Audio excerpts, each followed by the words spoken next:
Greetings, everyone.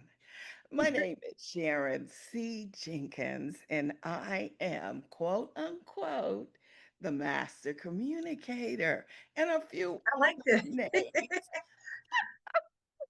Um, but I've had this inclination about bringing older, seasoned individuals together so that Mhm. they can love better.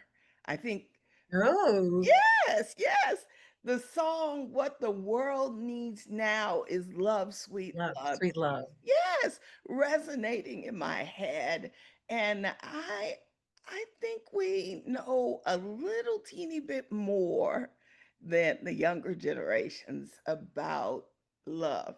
And I think Hmm. we need to become billboards. Oh, that's good. Yes, Okay. yes, by making statements with our relationships. And Hmm. so I just want to thank you, Dr. Lori Hanford, for Thank you. saying yes to this interview. I just love you. LOVE in capital letters. Look, wait, let's do this. Go like this.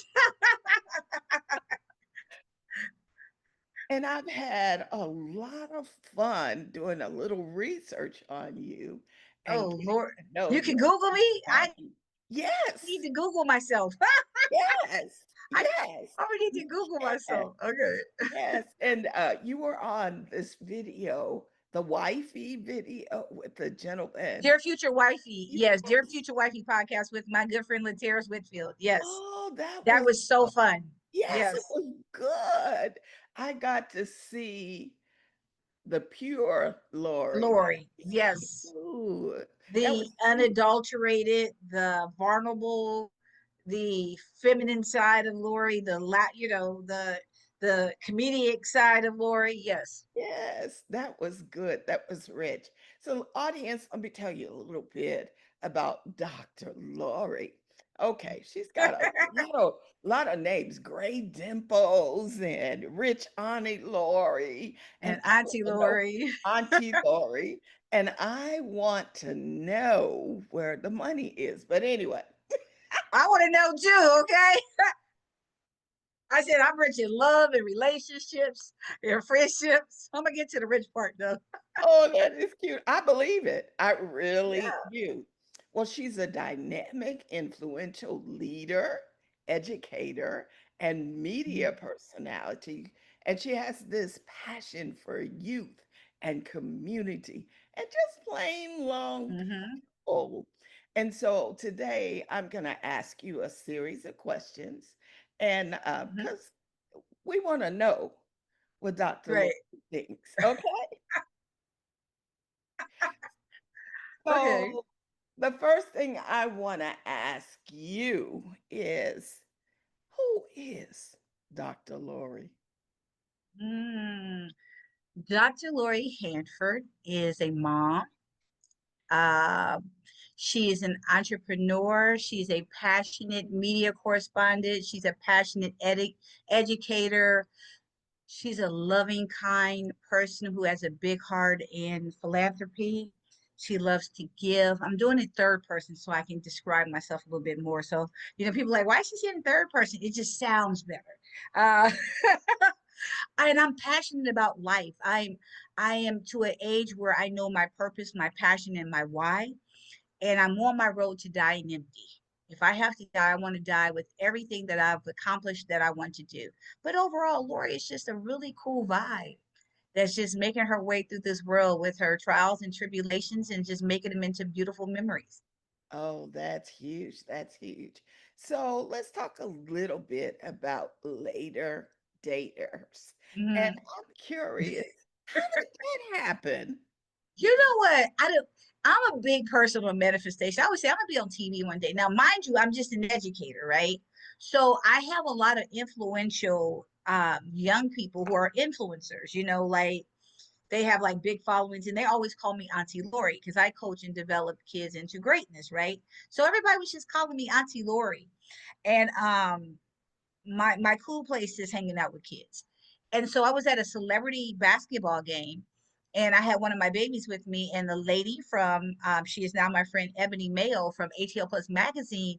She came up to me. She was like, everybody just like literally loves you and call you auntie. Would you be interested to be in a media correspondent? I said, you want to give me a microphone? Like, you want me, like, I do that for free, you know? And so she's like, but there's this thing called Rich Auntie that's going around. And she's like, can we just name you Rich Auntie Lori? So I used the power of my networking with my base that I had. And Mm. I just started interviewing people. I started with 100 Black Men in the Cab. I started doing their red carpets. I started doing, you know, just little carpets around Atlanta to start building up my brand. You know, I started with the big three with uh, Ice Cube, and you know, it started just building from that. And I have this innate ability to network with people, and so it just started. The Rich Auntie Lori brand just started, and so how I got onto the later daters is I work for the Stephen Margie Harvey Foundation, right? Because I mentor youth. I do Margie's Girls Who Rule the World and Mr. Harvey's Boys Camp. And so there was this one of my babies. I call my babies by the name of Bianca B. And this is why I tell people be nice to everybody because you just never know who's connected to what. Not Mhm. knowing what she did, she was a casting agent at the age of 23. And Oh, wow. so she put me on the Mel Robbins show. Mel Robbins was coming out with her talk show, and I was on season one, episode one. So people were reaching out like, you know what, there's this casting thing for dating over 50. I said, I'm not doing that. Like, I am not dating. I'm not doing that. And so everybody kept sending it. And she was like, Auntie, you have to do it. So she passed me on to a fellow cast person here in Atlanta. He loved me. And then they passed me on to Netflix, and I interviewed like 50,000 times and they cast me. So, Wow. I mean, I had an interesting storyline. I'm an educator, you know, I'm in media. So people didn't know if I did it because I wanted to build my name. I was looking for love. I already have a name in the media industry. I was literally looking for love. That's how I Oh, got there. so Long I, journey, but that's how I got there. I love the fact that you're an educator. And for Oh, me, that's my passion.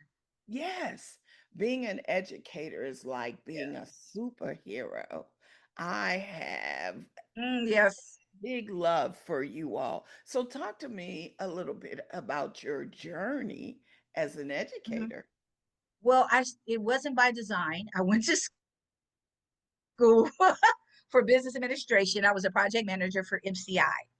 NCI, you know, it's a telecommunication company. And then I got married, and my ex-husband was in the army. You know, we had to move and things of that nature. And my kids kept getting sick. So I had to become a stay-at-home mom, right? Because I was always called out of work. So by design, I got a divorce, right? We won't get into that. I don't speak on it. Um, and then the judge gave me 30 days to find a job. What? 30 days? Okay. Mm. So I started substitute teaching, and I was very good at it. I have very good classroom management. And so from there, I just started moving up. I became a parent liaison. I became a community liaison. And then I landed my dream job. I'm a student engagement coach. So I get to hang out with kids all day. Most of my kids have behavior issues or academic issues. And I'm just like a mom to them at school. I don't consider it a job. So from Mm. there, I just started developing programs. I start, you know, creating initiatives for them and their parents. And it just kind of grew. And I must say, I have to pat myself on the back. I'm an award winning educator. Oh, So wow. I racked up a lot of awards in education. Wow, I love it. And I'm an educator too, so we got a little bit of stuff. Oh, okay. So Yeah. it's been a I minute. love my job. Yes, Uh-huh. yes.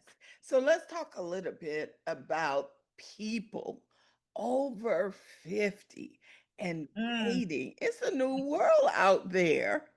yeah, I don't even know if it's a new world. I don't know if it's in a world that even exists. Oh, Yeah, it's different. talk to me a And little if you bit look, if you go ahead, I of, can't hear you. can you hear me now? Yes. Yeah, talk to me a little bit about how things have changed for you in the dating world. Well, I did a little bit of that on Dear Future Wifey podcast. Dating when we get out of college, you're looking to marry, have kids, the white picket fence, and build together. Once you're over 50, you already have that. Men have already been divorced and they're like, I'm not going to get married again. I'm not losing it all. Women, we're just like, I could just be single. You know what I mean? Because I'm not going to deal with the things that I used to deal with, the cheating, the lying. You don't have to, because we're self-sufficient, so we can walk away. And what I was telling Laterris on Dear Future Wifey, we're so set in our ways now. You know, you don't call me back in 2 days. Okay, you're not interested, or I'm busy, or and I find that a lot of men, it's like if you're really educated and you're expressive, they think it's combative. I'm just having a conversation. It's Mm, so I think you have to find the happy medium because so many people are trauma ridden. And I always say that people date based on their level of trauma. You know what I mean? mm. So women are bitter, men are bitter. You remind me of your ex-wife, you remind me of my ex. It is so much trauma going on because over 50, we have accumulated all of that I don't think people are willing to work through anything. And like I was saying on Dear Future Wifey, is it a red flag or is it a conversation? Because some things, everything is not a red flag. You can literally communicate through it. And I find that in the media world, me being over 50 is a little bit challenging because I get men like women who are at home. You're always outside. I'm not outside. I'm working. You know what I Mm. mean? I'm working. I'm not hanging out at hookah bars or anything like that. Um, so I think, and this is just me, I don't know if men really want women who are successful, driven, or do they want women at home like their mom was?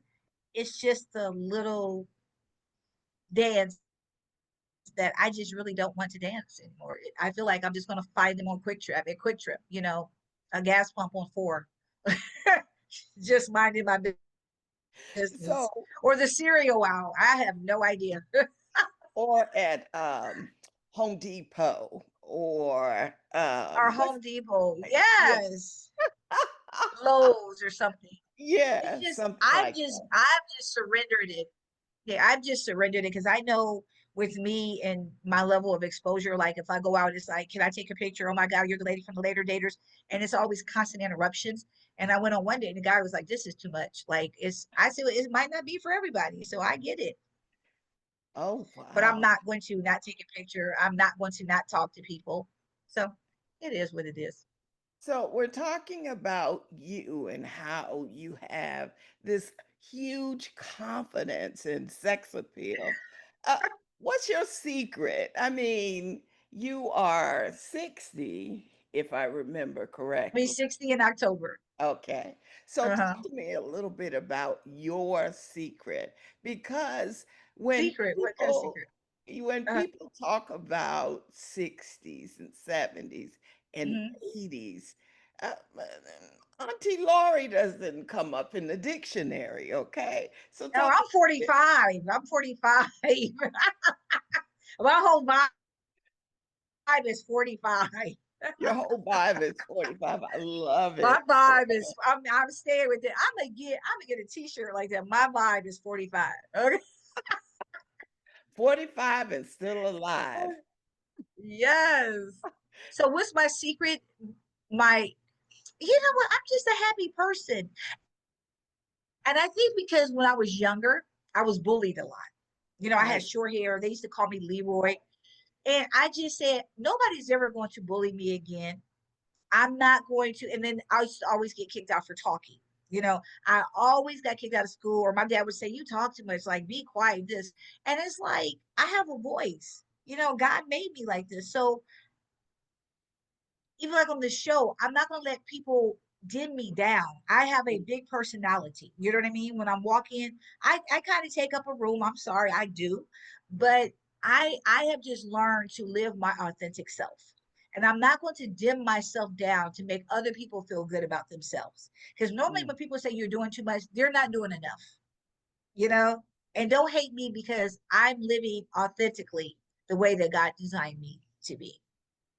That's my sauce. It's just, I don't think it's just confidence. I think it's assurance in who I am. mm. Yeah. So there were a I lot know of who I am, and you can't talk me out of it. oh, that's good. That's Uh-huh. really good. There were a lot of But wonderful things that took place on Later Taters. Talk to us a little bit about a transformative moment for you? The glasses. The glasses? Really? There's there's two transformative moments. Yeah, when I was asked to take off my glasses because they felt like it was a mask. You know what I mean? I wasn't ready for that I wasn't ready for that conversation. I think with people, with me, you have to have a relationship with me first. You see what I'm saying? I can Mm, receive things, but I have to have a relationship with you. And it's how you say things to me. But the thing is, after the show, I had to really think about it. You know what I mean? mm, But in the moment, I was caught off guard.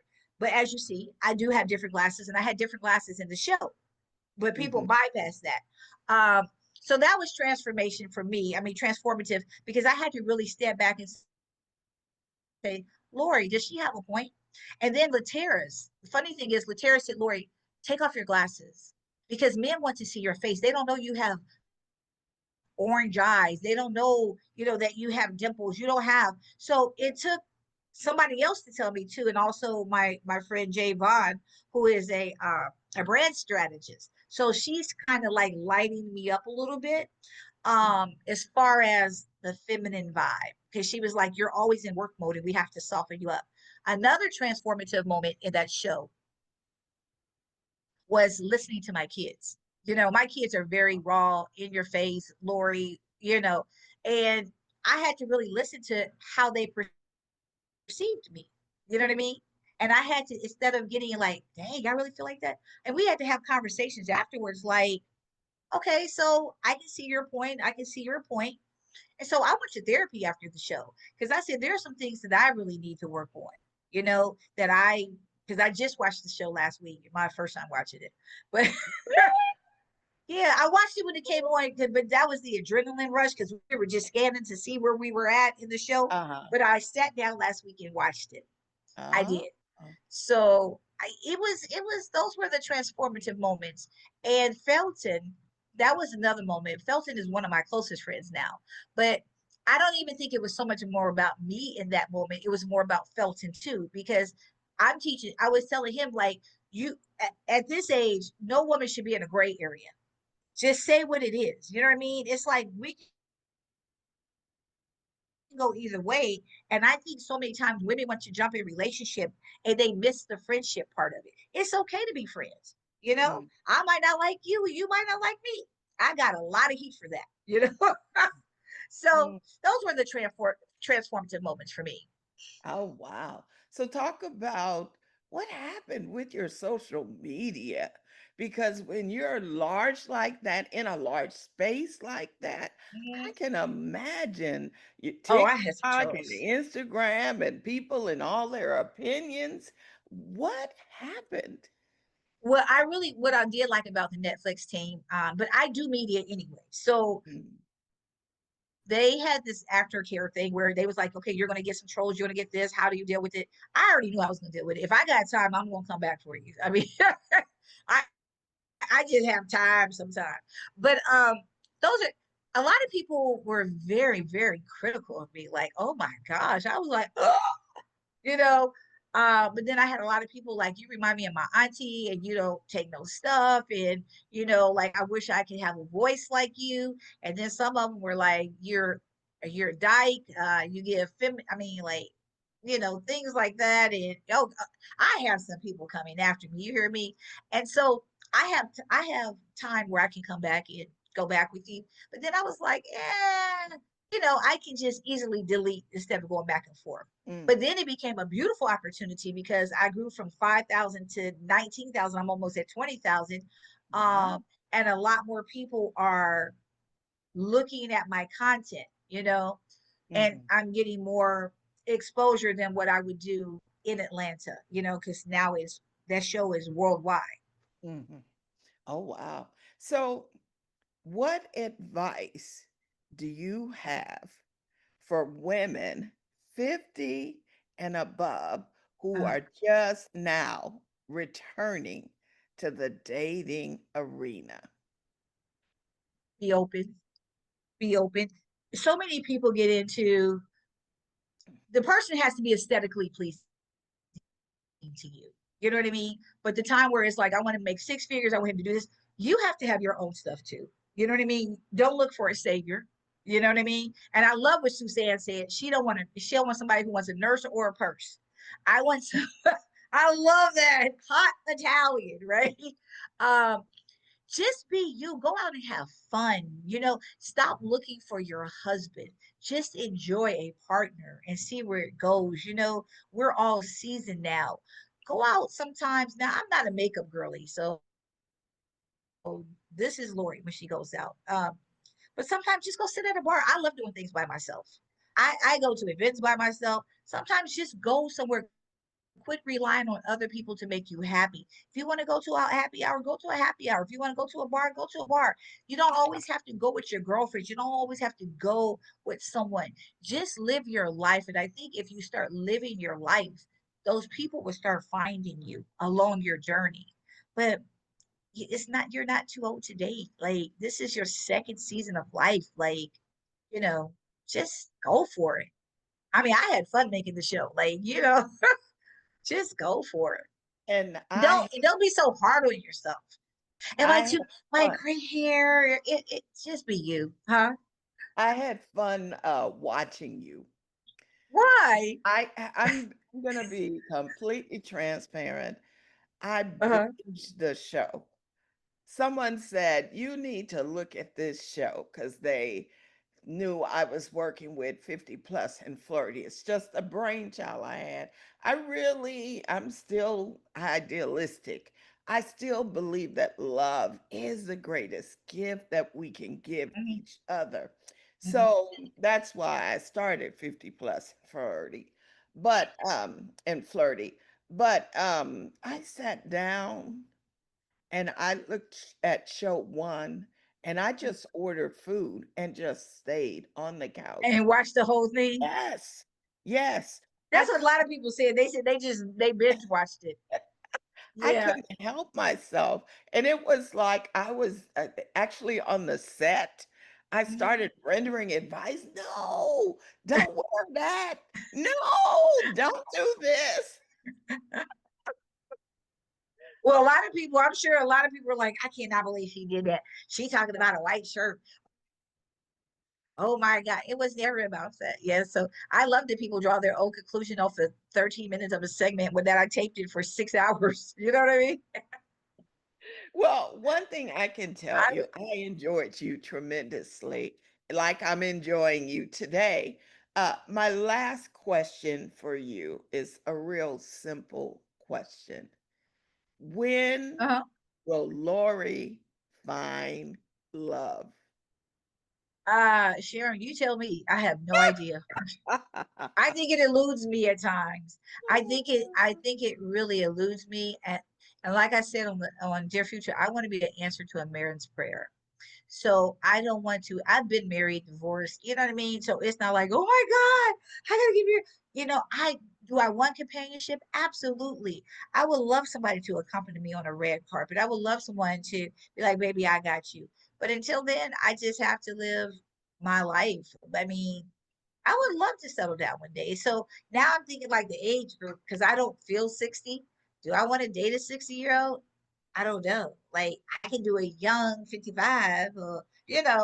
So I'm still vetting. And the thing is, it's so funny is because of what I do, I don't, it, it bothers a lot of men. I'm gonna have to find that one confident man that doesn't mind me being out with celebrities or being around affluent people and still knowing that I'm going to choose him every night, you know? Yeah. Mm, Because I mm. don't need any more friends. I don't need no more friends. So if you're like, well, That's I'm what just you looking said for a on the friend. video. No, I don't need no more friends. No, at Oh, all. I love it. I have enough male friends. I do not need any more. Uh-huh. No. Mm-mm. Because my thing is, I want to get out of the friend zone because I'm so cool and, because I'm a behavior coach, so I can sit here and counsel you. I can talk about, I'm not doing that no more. I mean, literally, I'm going to tell you this. I was talking to this one guy and he talked about his ex-wife so much. I sent him a Cash App request while I was sitting at the table with him. He said, what did you just do? I said, if you want to be me in counselor mode, yeah, I charge 150 an hour. Like, I have to learn how to sit back, not be in work mode. I love when the coach said that, Lori. you're always in control, right? You got to find that soft space of being a behavior coach, being a media correspondent, managing a red carpet, and find that soft space to be so a man can find you there. So Mm, I love it. I love it. yeah, I learned a lot about myself on this show. Oh, I bet you I would too. I am being really Yeah. honest. I bet you I would too. Parting words of wisdom for our audience. What are they? I would say at this big old age of us, you're at your second season of your life. Live authentically, surround yourself with good people because sometimes friends become family. Live your dreams. One thing Mr. Harvey always told his campers, and my son, is a big part of that process. He told them to write down 200 dreams, no matter how big or small. Put them in Mm, a dream book and write down Habakkuk 2 and 2 and tell people what your dreams are because people will run with your vision. Create a dream book with yours for yourself because my dreams come true every day. Like I write something down, I'll be like, I'm going to Hollywood. I'm gonna do this. I'm gonna do this. And literally things are like starting to manifest. I said I want to get out of Atlanta. So now I'm going to do a job in Minnesota. So it's never too late to start dreaming. You've raised your kids, you've nurtured your family, your husband. Live for yourself because tomorrow is not promised. It's not promised. I told the fifth, Lori, I want to know about your book. One of my passions is authors, and they call me the literary midwife. So, Ooh, me, Sharon, uh, wants to know about your book. Tell us a little bit about it. okay, so my book is called Finding Love, Finding Me, right? It's a neurodivergence guide to finding love. So on the show, the coach was like, Lori, it's like living in an airport in your brain. Like a man wants to feel peaceful when he comes, because my thing is I have ADHD. So I'll interrupt you while you talk. I'll switch gears. It's like a squirrel brain, but it's my superpower. I can do multiple things very well. And so I wrote a book, as I said, everybody doesn't understand how I process, right? So I wrote a book and it's called Finding Love, Finding Me, because I had to find love within myself. But then I want other people to go on this journey. So it talks about, even though you might think I'm not listening, I'm totally into you. I love hard. So whatever I do, I'm passionate about. So if I'm passionate about my students, if I'm passionate about philanthropy, how much more am I going to be passionate about you? So it's a step-by-step guide.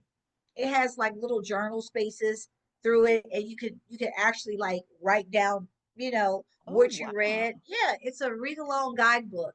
And it just talks about it's okay to love differently. Everything is not going to be a puzzle piece on love, Mm. especially with me, because I'm just built different. Yeah. So, and you can find it on Amazon. I'm sorry. You can find it on Amazon.com or spacelife.com. Finding Ooh. love, finding me. Oh, I love it. Okay.